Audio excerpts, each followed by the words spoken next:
your center. Your center's hitting. Your center's hitting whether it's Kurake, or whether it's Amyuke, or whether it's Maige. Your center's hitting. It's always the center, the center's always hitting.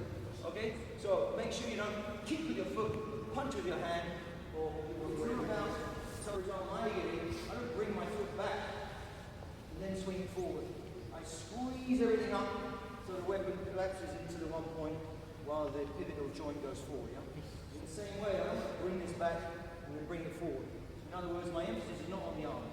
Just like I said before, your emphasis or where your mind is should be here, and it works for you. Right? You're stretching that this way. Okay? So the elbow is here, the elbow pointing, boom. You have this. Okay? You'll find time and time again, you can do that skin touch thing. But when you're here, whoa, I was really careful there, and I don't feel I had any control really, so I had to put the brakes on way too much. So, beginners though, I appreciate you've got to get this sort of feeling in the shape first. Unfortunately, it leads to a lift. So once you've got the idea of the shape, which is very easy, it's like a kata. Once you learn the sequence, you've done the easy part. When you take a test, when you take a test and you have your hand done, you're like, I did the sequence right. Pretty easy. Okay? Anyone can do the sequence after an hour. So it's the work that goes into it that is the body of your karate training. Yeah? So get this forward in the next 10 seconds because your brain can do that. And then you're just going to work on the feeling, which might take a lifetime. Yeah? It takes years. So the feeling is, this is coming. Let's say he steps back, so I hit him. So we don't have width in our kokuzu dachi. That's why the toes are not parallel. Not because you've opened it up. You see what I mean? Hands, curves, curves, curves. As we've spoken about before, shito doesn't mean knife hand. It means sword hand. Hand is a euphemism for the whole body, basically. It's a sword. It's not just a sword, it's a katana. Literally the character is katana hand. So don't do anything with a little knife on the end. Okay? It is not epee hand. Katana hand, okay? A smooth katana, so you do it with your body. When you think of it in terms of your hip, I know we got this on slow-mo. It does come all the way, yush, but your hip hits. It's exactly the same with something like, something perhaps a little bit simpler.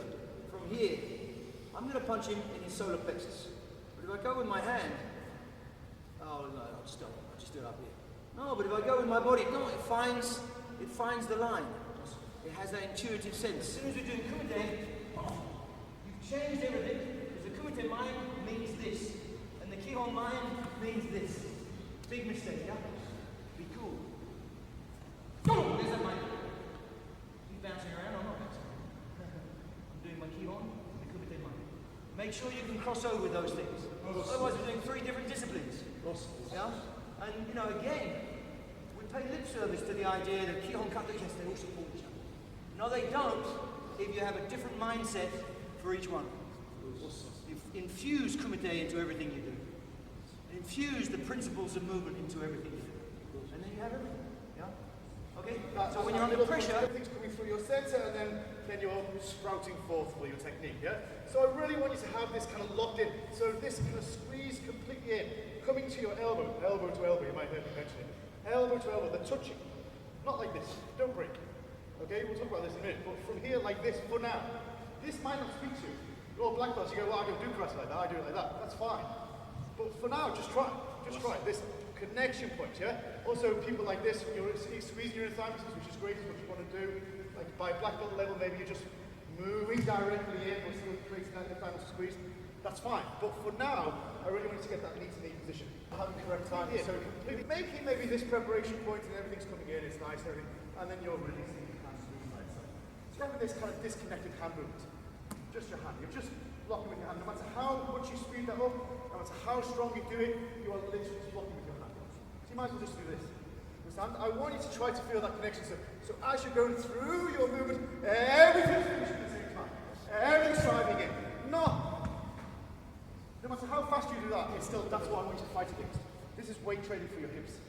So that you can rotate and counter-rotate to produce that kime to make handy, yeah?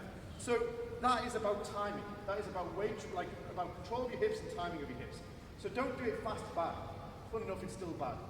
Do it slow correctly, and then it's correct. So even if you're kind of having this sense of, of trying to kind of figure out how the control of your hip and your drive onto hand knee, that's fine, do it at that speed. Because eventually you just want to twitch. Eventually you just want to make it natural, and so it's just kind of twitching it. Understand? And just try to give yourself a little bit of different feeling. And this feeling is now is having the sense of whipping your hand from here to here. And this whip. Have this movement of your hip that creates this fast dynamic. So of course the Girambarai first one. Let's go like thought process A and thought process B. Yeah? Thought process A is this connection, super connection, and then expression. And then thought process B is this kind of whipping thing. Yeah? So the first Girambarai, thought process A, second Girambarai, thought process B. Yeah?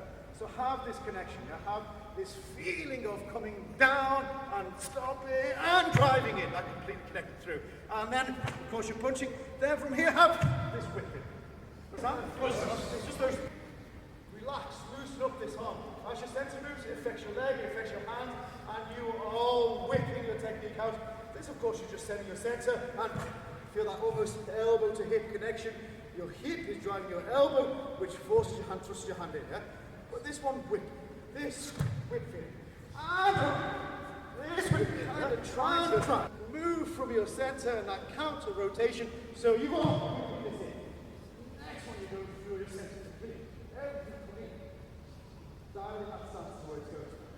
Elbow to elbow, knee to knee through your center, and then next one, whip feeling, then dialing. Understand?